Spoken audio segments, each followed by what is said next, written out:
Hi. So I'm Anya. I'm a student at UC Berkeley, and today I am going to go through some basic CS concepts for all of you guys.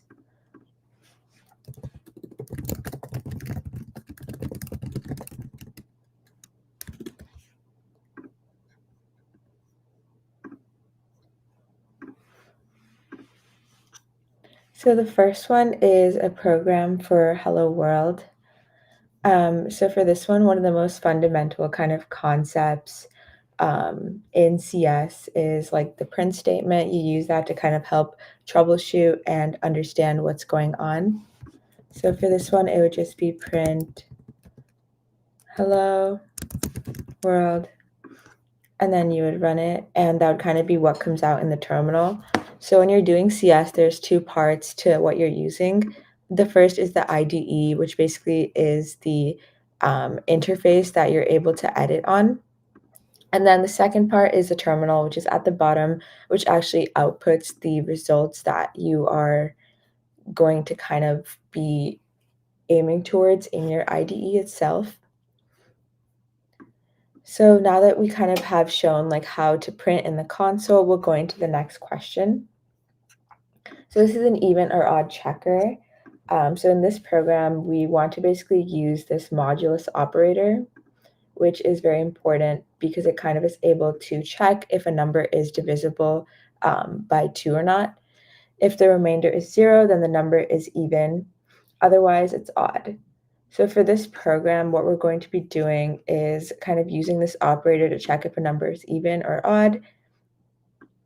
So for this, we have something called a function. A function is basically where we are able to run something and call it multiple times.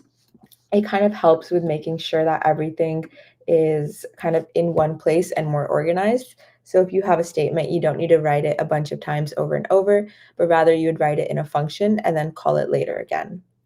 And then an important part of a function is the input and the outputs. When you're designing a function, you have to make sure that you think about what the input is, basically what you're putting in it, and the output, which is what you want to get out of it. So for this one, we're having the user give an input, which is enter a number. After this number is entered, we have a variable called num. A variable is basically just kind of an object that stores whatever you put in it. So in this case, the number that we input is going to go into the variable of num. So basically, the first thing that we have to do is see that if num is divisible by 2, and the output is 0, then that means that the number is even. So for example, if you have 4 divided by 2, the remainder would be 0, and that helps you know if the number is even or not. If you have an odd number, for example, 5, and you do the modulus operator, then that gives you a remainder of 1 if you're dividing it by 2. That kind of helps us understand the ability to do this. So now that I've run it, I get the function at the bottom, which is enter a number. If I put in 10, for example, that would output if the number is even or if the number is odd. If you want to try it again, we could use an odd number this time. If we try 13, this would tell us that the number is odd because the output that we get is not 0. Once again, another new concept that we understand is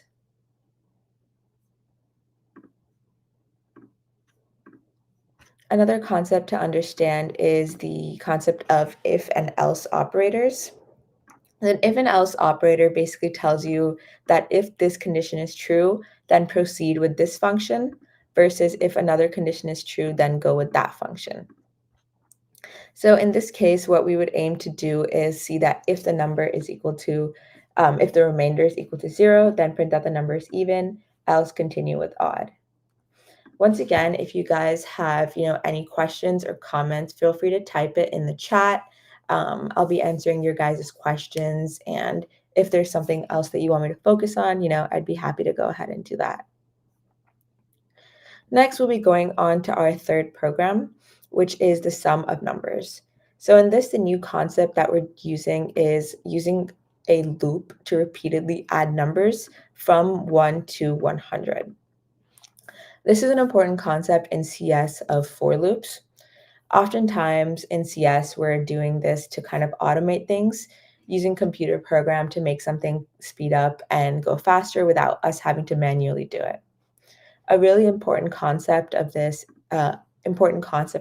is for loops and basically how we would update a variable to kind of accumulate and get our final sum. So the first thing that we have to do is make a base case. A base case is kind of what the answer would be before anything actually happens. And so in this case, our total is 0 when we haven't started actually doing the sum. What we want to do is slowly keep going through the for loop and keep adding the numbers from 1 to 100. In order to actually, do this for loop and add all of these values, we have to make sure that it's going through a certain range. And the range in this case is the values of 1 to 100. So what we're doing here is first we're doing for I in range of 1, which is where it's starting from, and 101. The reason that we're doing 101 is because of the fact that range is not inclusive. So meaning that at the end, we're gonna end at 1 before the number that we put in. So it's going to end at 100. And then what we want to do is append or add the value that we get from I into this total. So because we have our range number as the value or the variable as I is what we're holding it in, what we want to do is add that number to the total that we have up here. And notice that each time we run it, the total value gets changed. And that's kind of the purpose of having this value be defined before and then have it be changed each time we go through the for loop. Next, now that we have this, it'll start from 1, go to 100, and then we would just want to print what the sum is. And the variable that we're using to hold the sum is total. So now, if we were to run just this,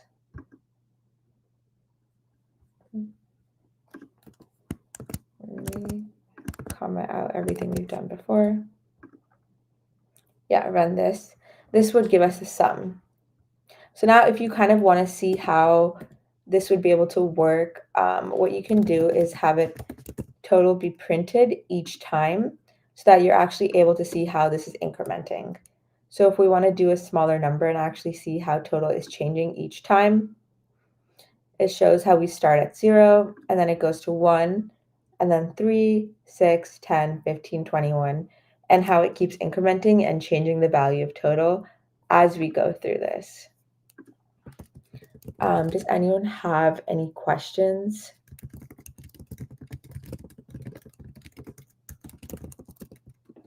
Okay, cool. So we'll do one more problem before we, go to the questions. I see that Jay from TikTok asked if I could show merge sort. So now the next concept that we'll be looking at before we go to merge sort is how to reverse a string that's entered in by a user. So this is another concept called slicing. When you have strings, functions, or strings, integers, and floats, each of these are different data types. And within each data type, there are different functions that you can use to kind of analyze and extract insights from each of them. Something very important for strings is a slicing. So what we'll be doing here is writing a short program to reverse a string that's been entered in by a user. So once again, we're doing what we did before, which is taking in a user input. And let me go and comment these out.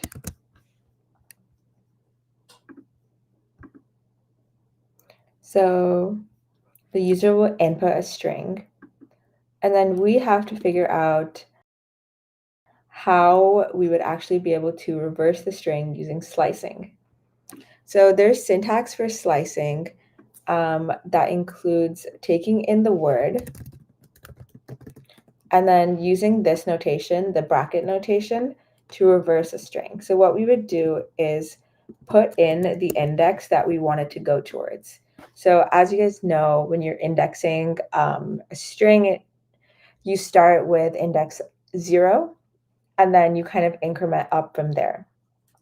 So if you want to access the last note without knowing what the actual number is, you can use -1, and no matter how large the string is, we can go backwards from that.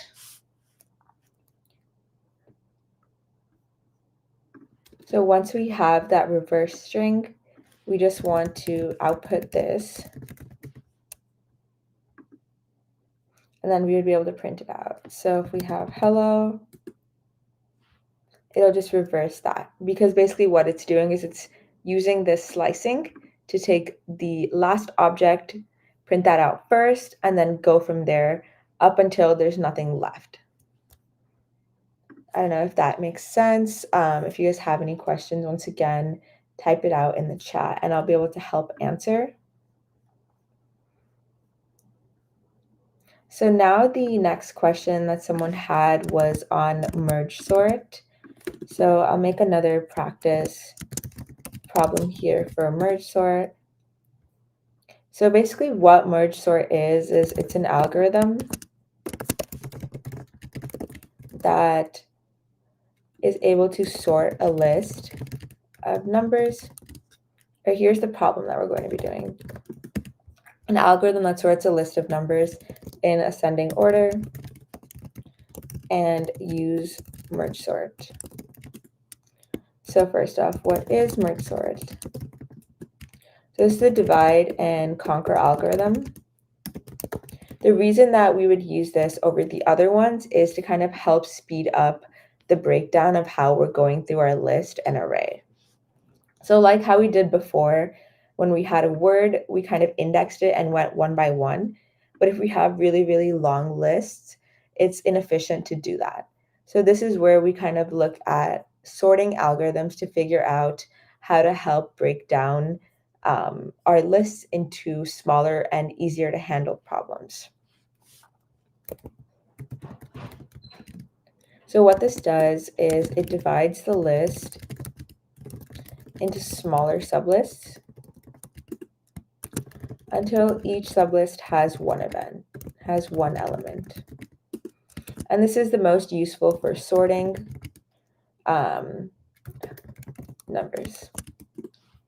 So if anyone has any questions, feel free to type in the chat to kind of ask me, and then we can kind of go from there. So what are the steps in this algorithm? So step number 1 is divide the list into 2 halves. For example, if we're using an array that's maybe 2, 4, 9, 4, 8, 6. And notice how these are not in order, you know? So the first thing that we would do is break it in half. So we do 2, 4, 9. And this is not the actual kind of how the algorithm works, but it's kind of the steps that you would have to take. The next thing that you would do is 4, 8, 5. So this is basically kind of the divide and conquer part. So when you have a list, you break it into 2 halves. Next, what you would do is sort each half. Basically, what this is doing is you're breaking down the problem so it's a little bit simpler, and you're able to look at each element on its own. Once you sort each half, you want to merge the 2 sorted halves back into one sorted list. And the reason that this is often tricky for people is because of the concept of recursion. The concept of recursion is basically a way to kind of run through cycles and organization, and then stop once it hits a base case that you want it to hit. This basically helps optimize the process of sorting and is very, very important in fundamental CS concepts. So now that we have the kind of basics understood of each, what we'll be doing, we can start writing out the function. So when we do have, each half sorted, we would sort this in order of increasing.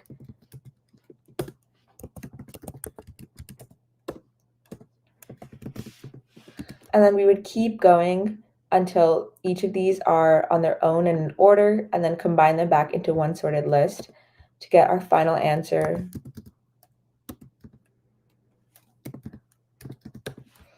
which is a sorted list. So now obviously this is very useful for when the lists are larger, but for example's sake, we're using a smaller list, which is only 6. So now that we have this, we can start defining our function. So the way that you define any function is use the keyword def. Python has these keywords that if you use them in variables, they will error out. So you have to make sure you understand this can only be used when you're defining your function. Next thing you have to think about in any function is the input. So the input in this case would be the array that you are giving it. Next is we have to define our base case. Our base case is basically telling us like, okay, what should the array be at for us to stop running this function? So in this case, when do we want to stop going through the array? When the array has 1 or no elements. That makes us know that the list is already sorted and there's nothing we can do with it.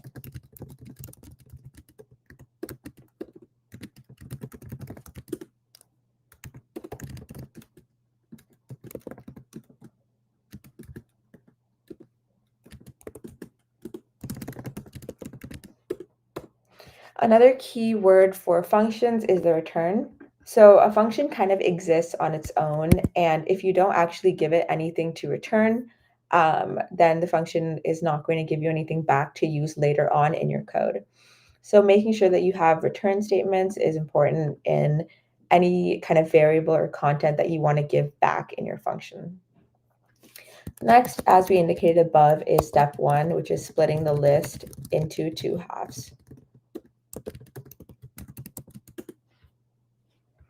So what variable we'll be making for this is called a mid variable, which is basically, the middle of the list.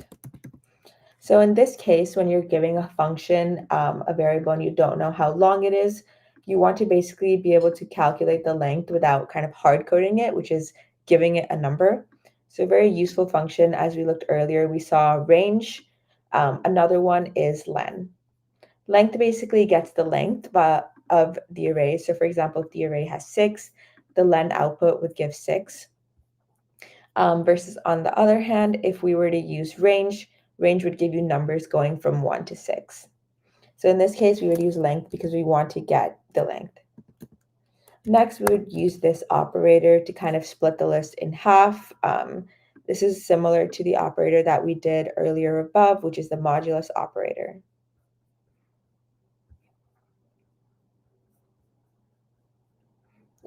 So once you're able to split the list in half, you want to call each of the variables the numbers. So you'd have the left half, which takes in everything after the midpoint.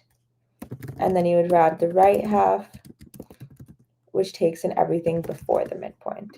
So as I did in an earlier problem, you were able to see how when you're doing slicing, you take in what's before, what's after, and then the things that you actually wanted to collect. So since we have the left half and the right half sorted, we want to basically keep doing this until we hit our base case, which is where our length is 0 or 1.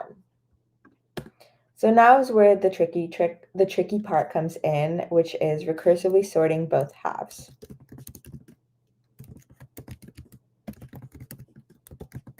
So what the recursion concept is that you keep giving the function that you defined to the new smaller, in this case, array that you're using. So basically what this means is what we're going to keep doing is when we have our left, we're going to run it through the same function again, so it can split whatever's already on the left into half one more time, and then one more time, and then one more time, until we hit our base case. And that's a concept of recursion. And so in this case, if we have our sorted left and we want to merge this and run it through our function, we would need to take the left half of our thing. So what would the input of this would be the left half. And then if we want to do the other side, it would be the same exact function, but with a different input of the right half. And then once again, the most important function that we have is to make sure that we merge the sorted halves. So in this case, we would need to return merge, sorted left, sorted right.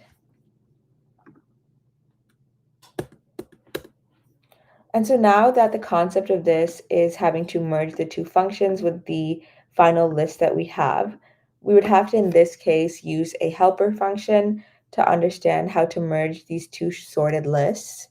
I think this helper function would be a little too complicated to explain, but if I were to kind of write it out in English, it would be exactly what we did up here, which would be taking in the left and right list and then comparing the elements. Basically what we did in our head here, which was seeing, oh, is 2 smaller than 4? No, put 2 to the left. Is 4 smaller than 5? Yes, put 4 to the left. Is 9 smaller than 5? No, put 9 to the right. That's essentially what this helper function would be doing with our given output from merge sort. So if anyone has any questions, you can type in the chat for that. But yeah, that's basically merge sort. The main concept in this is recursion, which involves setting a base case, which means this is where you kind of cut off the function and the function itself keeps running and running and running on this shorter input that you give it inside the function itself. So now I'm looking at the comments and there's another comment from Fanko, which is if anyone knows how to code in MATLAB. So MATLAB is typically used for more mechanical engineering rather than software engineering. And this is going to be covering software engineering for now. So yeah, now we can keep going with the rest of the content and questions that we have planned. And the next concept is looking at factorials.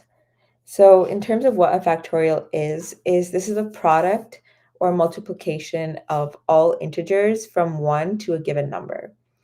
So for example, if you're doing 3 factorial, then that would be 3 times 2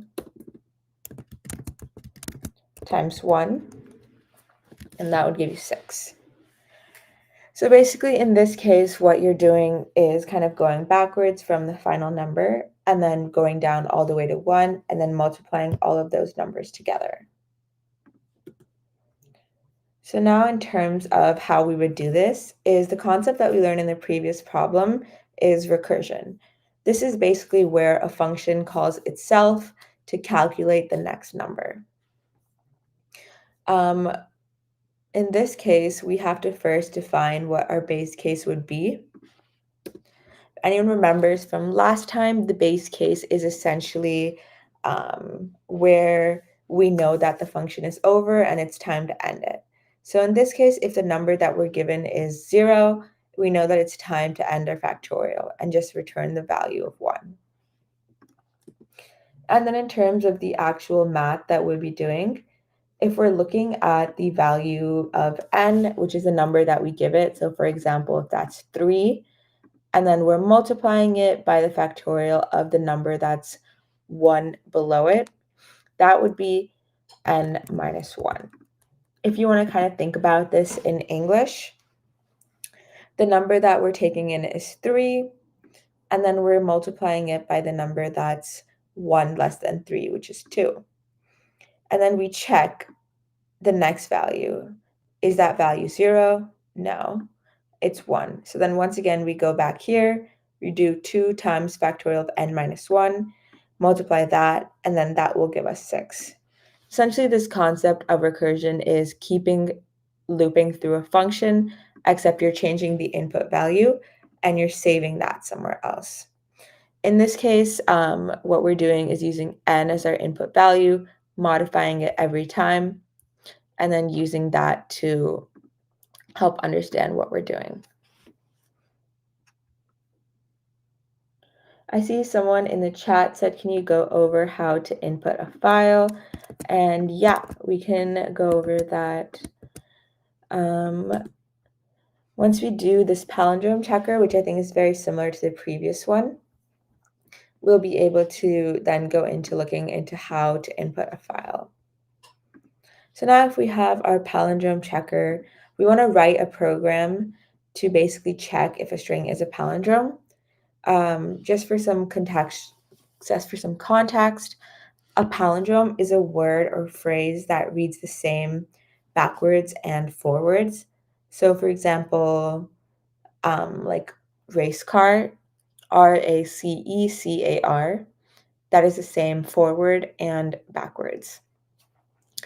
In this problem, we would also be using the same concept of slicing to check if a string matches its reverse.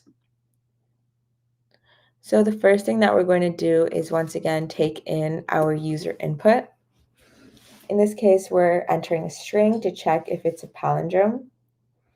If we were to run this, we would put in a string, and then once we have our function, it'll be able to actually run it on this. So in this case, we have to look at, once again, what are we inputting? Our input is the user input variable. We want to look at the user input variable and see if the first letter is the same as the last letter. So now earlier in this session, we looked at how to slice and get the last word or the last letter of a word. And that is basically the same thing as taking in the user input before and the user input basically, which is the last letter. So what this does is it keeps going through it, slicing it one by one, and if it matches every single time, then that means that it would be a palindrome. If that's not the case, then we just have it print not a palindrome.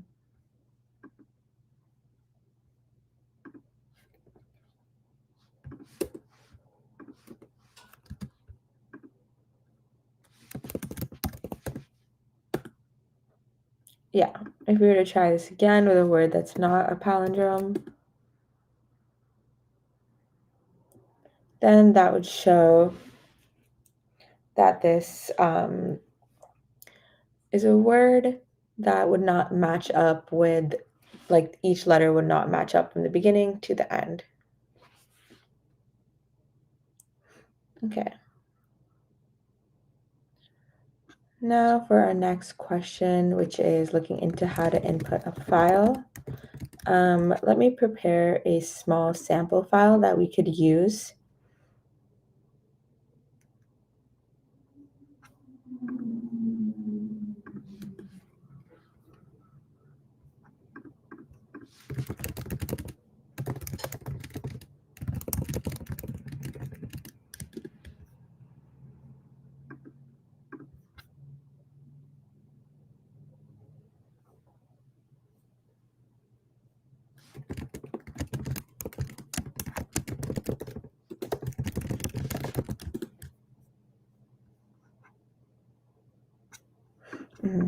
Actually, since we're using a local IDE, it wouldn't be able to actually access our desktop. So then I think we'll just keep going with the problem we have here. So in this one, we're looking at the largest value in an array. So what we want to do for this is take in the largest number in an array and compare that number to everything that came before it in a for loop to try to figure out what the largest variable is and updating this largest variable number with that number depending on if the number is larger or smaller than the one that came before it. So what we're doing is first we'll define our function of numbers. In this one, we take in an integers 4x in the input of whatever numbers that they want. So for example, if the user gives in the number 10, we would then go through each value ranging from 1 to 10. Next, what we would do is define what we want largest to be. So this is kind of like a base case again. So in our array, we would take in the first value that comes in and use that to keep track of our numbers array. The next thing that we would do is, as we're going through our numbers, we're going to do for num in num. So basically the concept of for num in num is how we iterate through an array. Num could be the first one, and then it goes on to the second one, and the third one, and the fourth one. What this does is it just goes through the contents of the array one after the other. If the number that we're looking at is larger than the number that we have here, which is basically the 0th index in the array, what do we want to do? What we want to do in this case is replace that larger number with the number that we just looked at. So in terms of like an example, if we had an array of 9, 1, 3, 12, 2, 1. What we're doing is basically first putting our pointer at the index of 0. So first we're putting our pointer at 9. Then we go, okay, let's go through numbers. For num in numbers, if that is greater than largest. So if we have 9, is 9 greater than 9? No, we keep going. The next one in the loop would be 1. We're looking at 1. Is 1 greater than 9? No, it's not. So then we keep going. Is 3 greater than 9? No. Then we go to the fourth one, which is 13 greater than 9? So in this case, largest is stored as 9, but 13 is bigger. So what we have to do in this if statement is kind of figure out how we would replace this largest with the new number that we're looking at. In this case, what we do is set largest equal to this number. So if that makes sense, what we're doing is, as we're looking at this, 9, 1, 3, 13, 2, and 1. Once we get to 13, we set largest equal to 13. Then that means that once we finish going through this loop, comparing 13 to 2 and 1, our final answer of largest stays at the value 13. That's basically how we would go through a for loop and compare all the values to one another to achieve the one that you are looking for.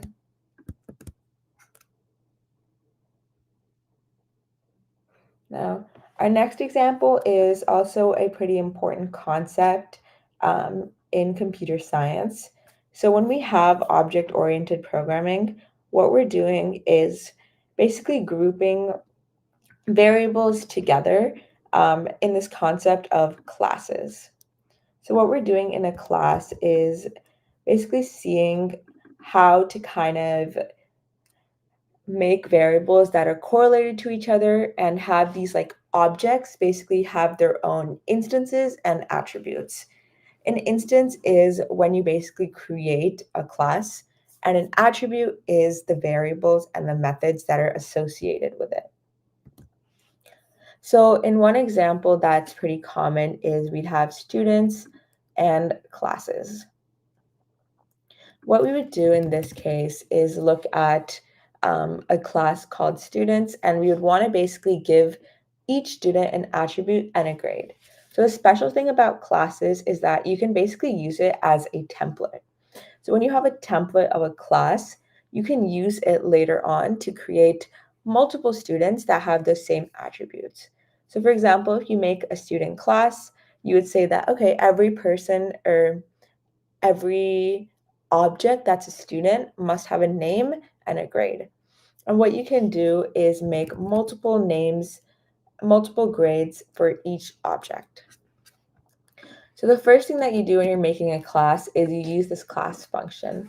So once again, as we learned in the past, using functions and words like def, for, and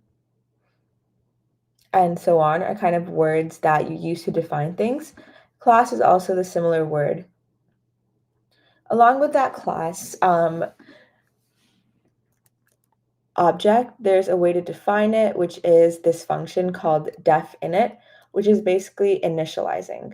So what you're doing in this is you're initializing the object by referencing itself, and then also referencing in the attributes / objects that you want it to belong to.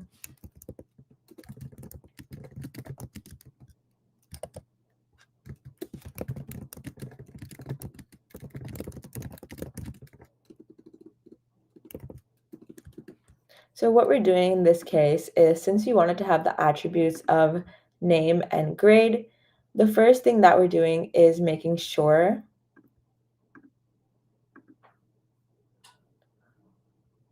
that the object actually is able to take in the name and the grade. As you've discussed before, an important part of functions is the inputs that you give it.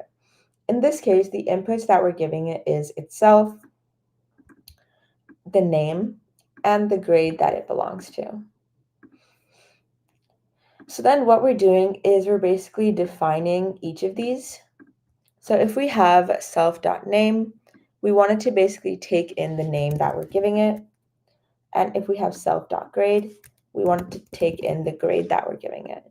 So for example, if we have a student named Bob, we would make a call and create a class that has Bob, and his grade might be a B. So that's basically kind of how we would make a student class and define the attributes that belong to it. The next part of making a class is the functions and methods that belong to each class. So in this case, if we have a method that we're printing the student's details, the first thing that we would do is take in the object that it wants, which is itself.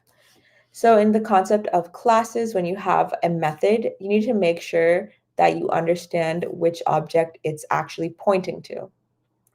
And by having the self be an input, that helps draw the arrow to point this. As we're going through this, we basically see how the syntax would look if we need to call the name and the grade. So if we're printing something, we have to include an F to kind of indicate that there's a special notation that we're using, which are these brackets, since we don't want it to print these brackets and actually print the name and the grade itself. So if I uncomment these, we can actually try it out and see what it would look like.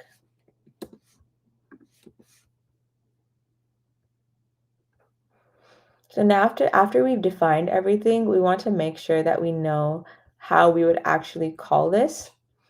And the way that we would do it is basically define the student as a name and the grade. I don't know if anyone in the chat wants to give a name and a grade example. If not, I can keep going. So kind of as I said before, if we have Bob and his grade is an A, we would basically run this.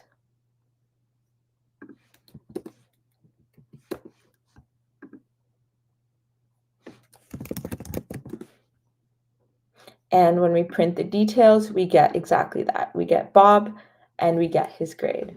So if you want to modify this to not be either of these things, we could just have it print out the name and the grade. So that's exactly what would come out of this. If we want to try to make another student,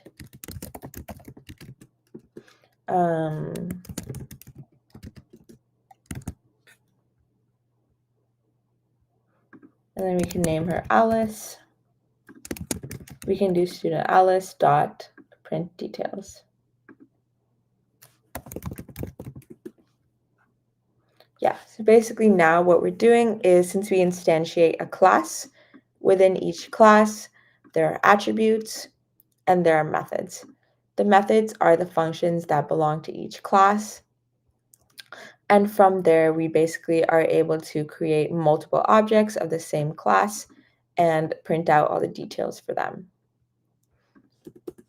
Now we'll keep going and do some more examples of these, as this is a pretty important concept and difficult to understand since it's slightly abstract. We're going to be doing another example, which is using cars. So what we're doing is going to create a class to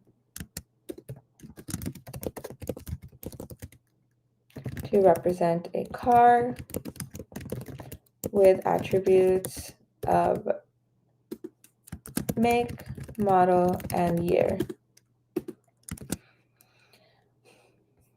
We'll also add a method to display the car's year. So a problem like this would be really useful in real life. So for example, if you're working with a company that has a database of all of their car registry and information, this is kind of how you would make it streamlined and organized so that each car has a set of attributes and you don't have to keep defining a variable to hold it every single time. The first thing that we would do, as we did above, is define the class. So this class has a name car. Next thing I would do is use this initializing function. This is very, very important, and each time you make a class, you have to make sure you include that. And the next thing that we do is pass in itself so that it's known how and who this object is referencing, which is the class reference. Then we take in the three attributes, which are make, model, and year, and we define them just as we did above. Self.make equals the make that we give it. Self.model equals model. Year equals year. So now that we have our attributes instantiated, what we want to do is make our method.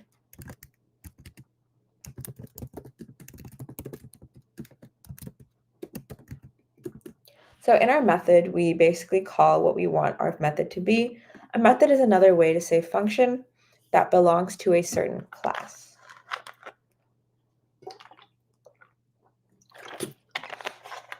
So in this case, our function is display details, and the class that it belongs to is itself, which is the car class.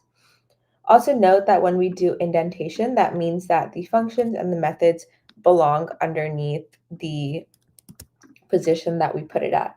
So basically, by indenting these and putting them under the class car, we're basically saying that these belong in that class. So once you have the name written out, we get to decide how we want to print out the year of the car. So when we're using and calling these variables, we have to make sure that we put self in front of it so that it knows to get the one for its certain object. If we did just year in this function, it wouldn't know which year we want. As for example, if we did up here, if we did student.grade, it wouldn't know which object, the Alice object or the Bob object, to get the grade from. Now that we have these, what we want to do is create an example usage of our cars. So if we want to make it a Toyota model, and then the year, and then have it try to display these details.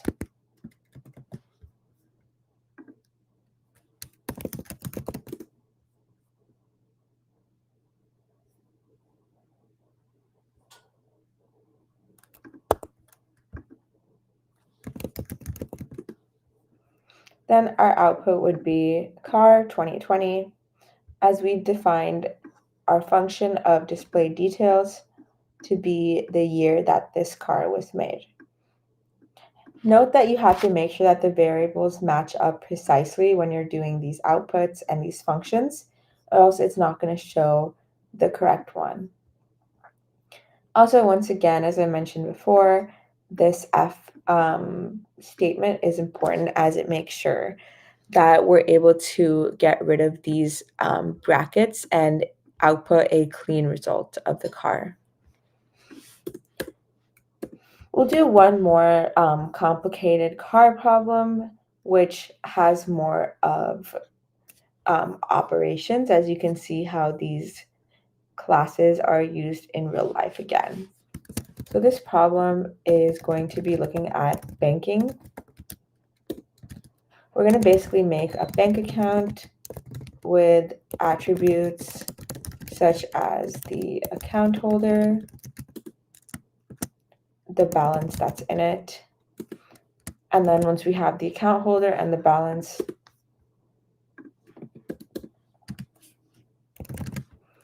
we're going to be basically making a method to deposit and withdraw money. So basically this is new than compared to what we've done before, as we're actually making changes to the numbers that we put in. And this is exactly how in real life we would be making these modifications.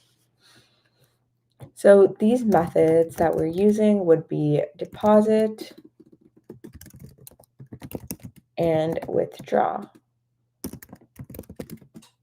Exactly how money would be exchanged in real life.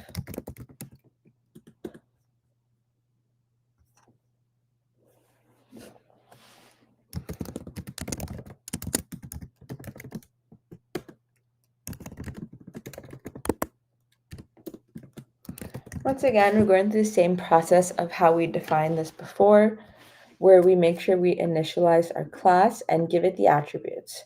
In this case, we have two attributes, which is the account holder and the balance. And something new that I'm introducing now is the concept of setting a null variable. So what we're doing is we want to give this a standard balance that it always takes on or always begins with. And if you have a bank account, you have to think about what is the balance that it's always going to start with, which is 0. So once you've kind of set this, you can go into exactly what you want these objects to be. In this case, we have to make sure that it references itself and it takes in the account holder name and the balance in the account. So we could have this balance be whatever we define it, as we've done before with like defining our grades or defining the car class, but this is just kind of an easier way to understand it.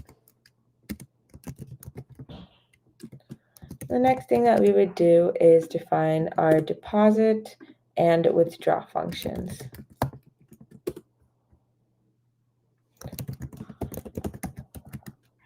So what we're doing when we're depositing is basically putting in money.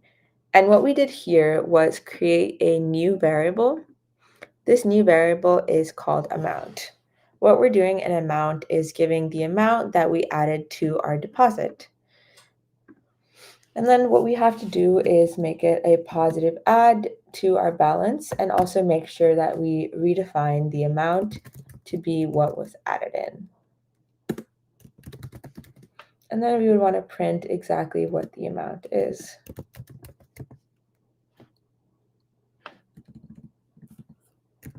Once again, using our f-string notation.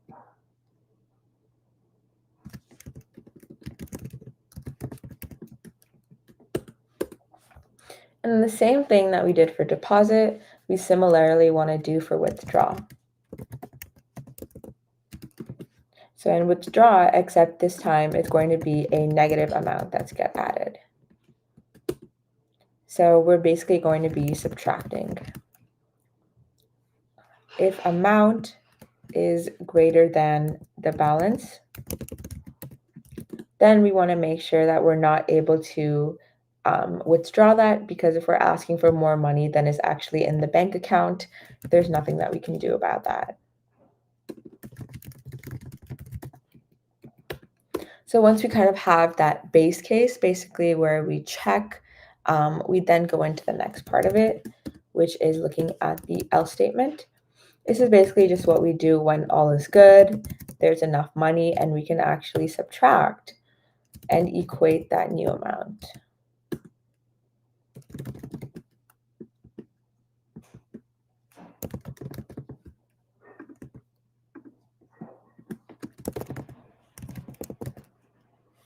Something else that we would want to do when you're considering problems like these is the actual user interface. Since we've told how much has been withdrawn, we can also tell them how much their new balance might be.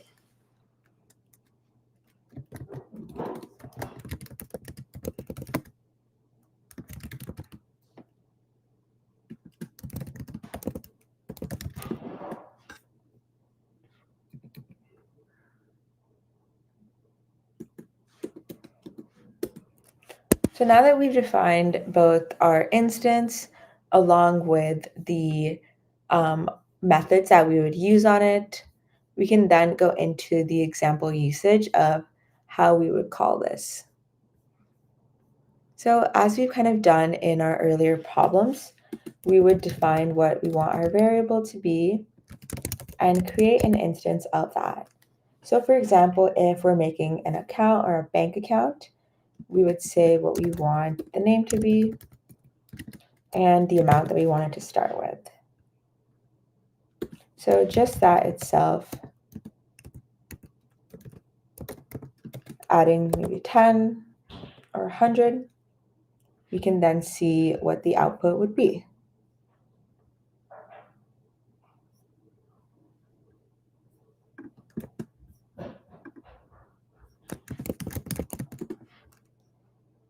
Yeah.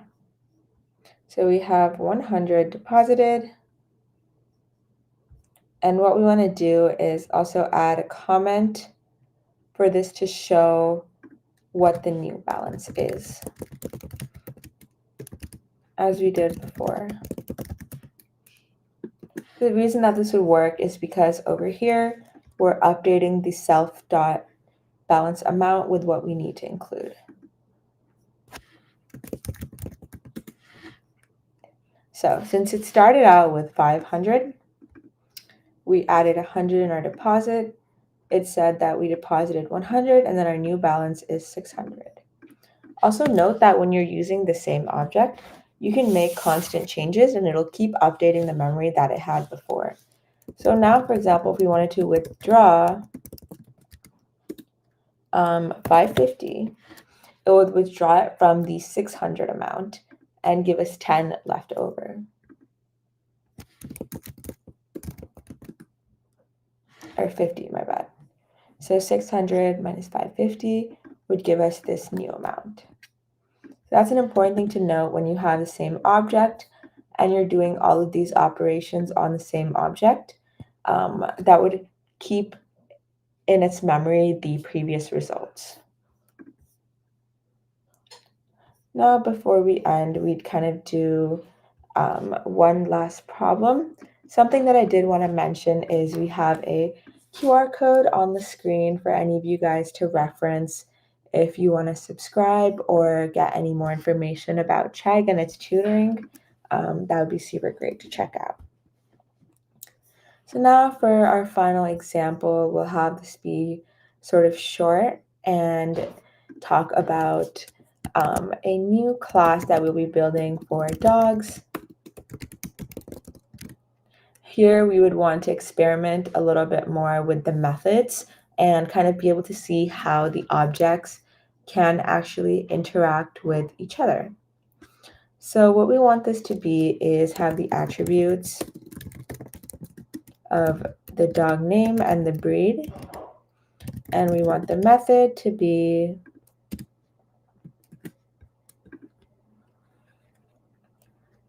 the dog barking and fetching. So now what we'd be doing here is, once again, instantiating the class, where it'll be taking in itself the name and the breed, and setting these variables to each other. And next, for the method, the first one that we want to make, one sec, I forgot to define the class.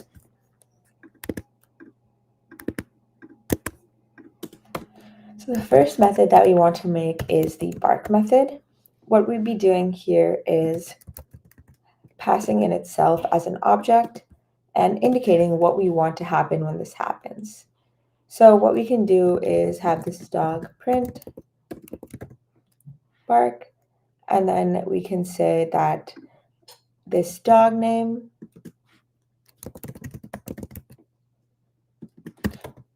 says bark. And then if we want to do fetch, something else that we can do that we've done before is kind of help and try to involve new objects that come in when we instantiate a method. So in fetch, we would not only pass it itself as we usually do, but also an item that we want it to go fetch. So for example, we would have it print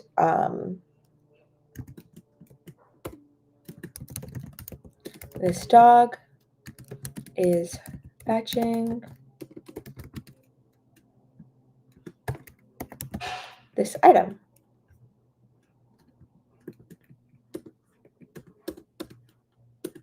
And then once we have all of these defined, just to reiterate, we have our attributes and our methods. These can get extremely complicated, so making sure that you have everything written out in a good way is the most important thing to set yourself up for success as you're kind of building larger and larger classes. Once you have this class written, you want to make sure that you have the usage that you want it to go with. So, for example, if I want to name this dog Sparky, I would make sure that I call the dog class. I would give the name Sparky and the breed.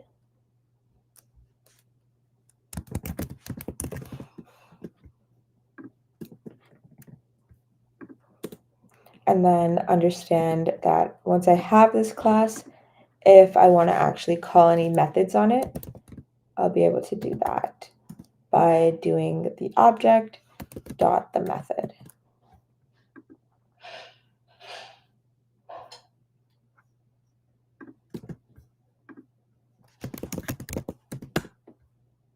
Yeah, so over here we say Sparky says bark. And then if we want to try another one,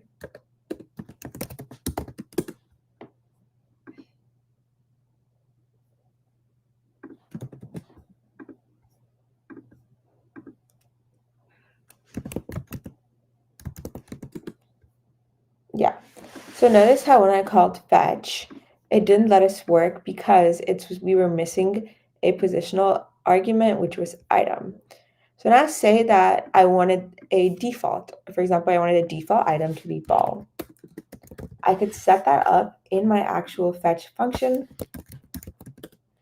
so that if nothing is passed, then the default is ball. Say I wanted to actually give my own item. I wanted to say he fetches a stick. Then what I could do is put in the stick, and then it would override the default and actually present the stick. So if that makes sense, you guys can use this to kind of build your own classes and your own functions. So I noticed that someone, Derek, had a question, which was, why do some functions need self? So self is needed as the first parameter within a class because it represents the instance or that one kind of example that is calling the method. Self lets people access the attributes or the variables within a specific instance of a class.